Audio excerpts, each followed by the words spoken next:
Ipitutupad po ngayong umaga ang panibagong taas presyo po sa petrolyo. 2 pesos and 66 centavos ang itataas sa per liter ng diesel habang 2 piso naman at 21 centimos sa gasolina. May rollback po naman na 3 pesos and 53 centavos per liter po sa kerosene.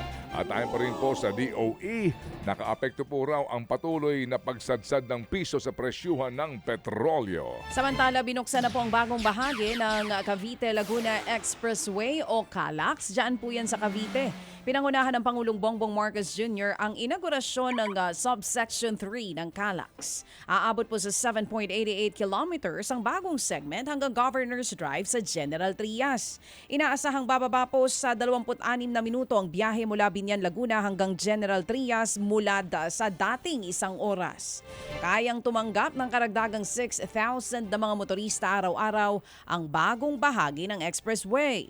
Magiging libre ang pagdaan dito sa loob po ng 1 buwan matapos nga ang pagbubukas. Sa kabuuan, uugnayin ng CALAX ang Manila-Cavite Expressway at South Luzon Expressway.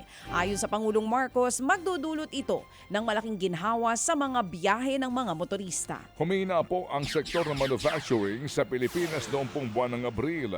Bumaba sa 48.3 ang Purchasing Managers Index mula sa 51.3 noong pong Marso na nagpapakita ng pagkontra ng aktibidad.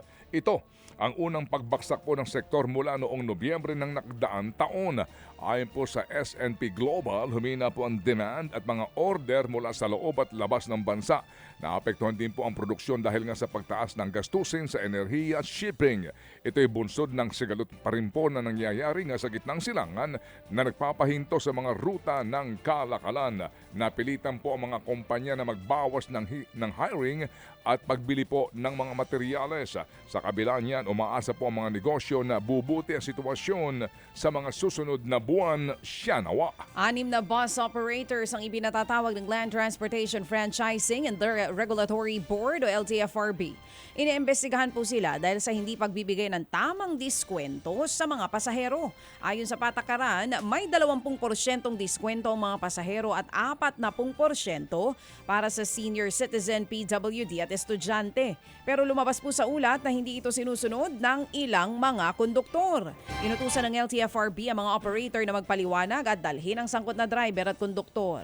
Maaari po silang masuspinde o matanggal sa programa kapag napatunayang may paglabag. Ang babala ng ahensya, papatawan ng parusa ang hindi sisipot sa pagdinig sa Mayo 18. Layunin po ng programa na tulungan ang mga operator at pasahero sa gitna nga ng mataas na presyo ng langis. Samantala po naman, iginigit nga ng Meralco na dapat pong manatiling voluntaryo ang mga diskwento sa kuryente. Babala ng kumpanya, ang sapilitan pong subsidy ay maaaring magdulot ng hindi maayos na sistema sa regulasyon. Nauna nga pong ipinanukala sa Kamara na sagutin ng mga distributors o mga utilities na distributor po ng kuryente ang ilang bayarin para daw mabawasan po ang singil sa consumer.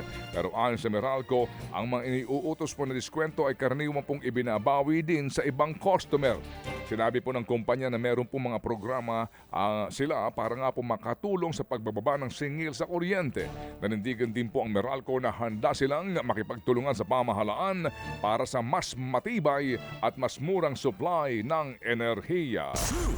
Mga kapatid, patuloy po kayong tumutok sa 105.9 True FM para sa totoong balita, impormasyon, music and entertainment. Mag-subscribe sa aming YouTube channel at podcast at sundan nyo kami sa Facebook, Instagram, X at TikTok sa True Network PH. Bisitahin din po ang aming official website, truefm.ph. At panoorin din kami sa True TV Signal, Channel 19. Kami po ang 105.9 True FM. Laging true sa'yo, kapatid.